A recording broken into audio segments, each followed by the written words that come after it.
बोलो, मैंने कहना बोलना क्या है। बोलो। बोलो सर, आप पूछिए, क्वेश्चन करिए, आप क्या क्या बोलना चाहते हैं। हम क्या बोलना चाहते हैं, आप क्या बोलना चाहते हैं? आप कुछ बोलना चाहते हैं, मैं उसका आंसर दूंगा ना। आप मैं पूछ रहा हूँ चुनाव का माहौल क्या है। या मैं बोलता हूँ, देखो चुनाव का माहौल ऐसा है कि हिंदुस्तान एक डेमोक्रेटिक वर्ल्ड है। वर्ल्ड में जो है इसका एक लोकतंत्र है, उसको डेमोक्रेसी बोलते हैं। तो जब देश आज़ाद हुआ था सबसे पहले कांग्रेस की सरकार बनी थी।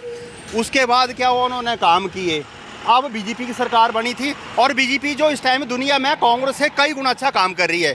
तो मेरी दुनिया से लोगों से यही अपील है कि हमें उसकी ही सपोर्ट करनी चाहिए जो देश को आगे लेके चले। तो इस टाइम के हिसाब के से और हालात के हिसाब से जो है बीजेपी जो एक अच्छा काम कर रही है। इधर आइए। कुछ और तो नहीं बोलना चाहते, पूछो तो। हाँ?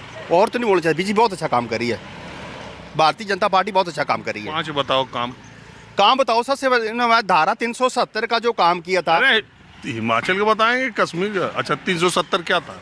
370 धारा ऐसे थी जहाँ पे जो था कांग्रेस के टाइम में उन्होंने एक संविधान में एक ऐसा एक्ट बना दिया था कि उनके लिए जो स्पेशल पैकेज दैट वाज 370 था, धारा 370 था। उसके बाद क्या होगी, बीजेपी सरकार ने उस चीज़ को क्या था 370? धारा 370 धारा वो थी, उसमें वो नहीं था सर, क्या उसमें जो स्पेशल था उनके लिए, जो जम्मू एंड कश्मीर के लिए, वो मुझे इतना पता नहीं है, लेकिन उनके लिए स्पेशल था धारा 370 में। स्पेशल था तो। और दूसरा काम बीजेपी का सबसे बड़ा काम है कि हिंदुस्तान जो हमारा देश है हिंदुओं का देश है।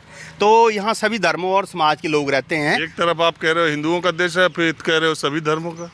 तो जो हिंदुओं का तो देश है ही है, लेकिन इसमें जो बाकी जाति धर्म रहते हैं उनकी भी मतलब उनका स्पेशल रिस्पेक्ट किया जाता है, किसी तरह का इग्नोर नहीं किया जाता है। तो यहाँ पे दिवाली मनाई जाती थी। तो दिवाली का जो विशेष जो त्यौहार रहता है वो भगवान राम का था।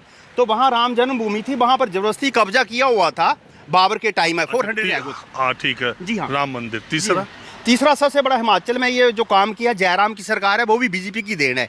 क्योंकि दिल्ली में मोदी बैठे हैं, हिमाचल में जयराम जी सरकार में। ये तीसरा काम है हिमाचल।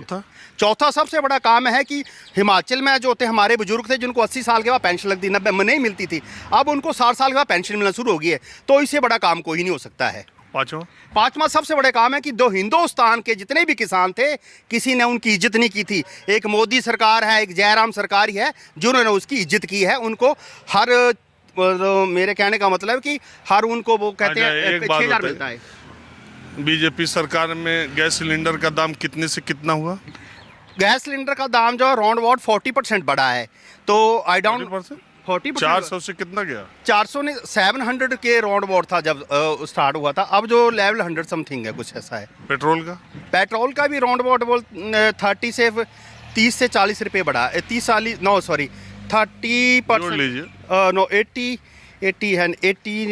दे राउंड अबाउट था।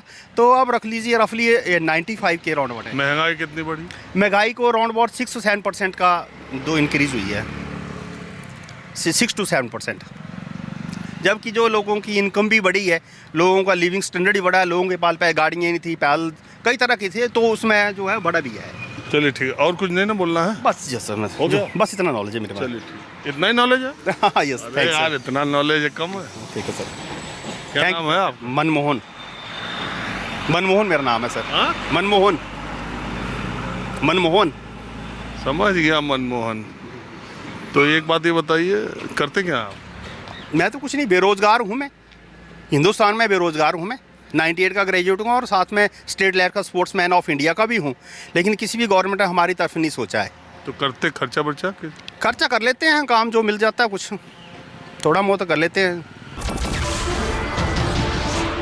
नमस्कार, मैं हूं मानक गुप्ता। अगर आपको हमारा ये वीडियो पसंद आया हो तो इसे लाइक और शेयर जरूर करें। और हाँ, हमें सब्सक्राइब और फॉलो करना ना भूलें ताकि आप देश और दुनिया की कोई खबर मिस ना करें। तो जुड़े रहिए हमारे साथ और देखते रहिए न्यूज़ 24।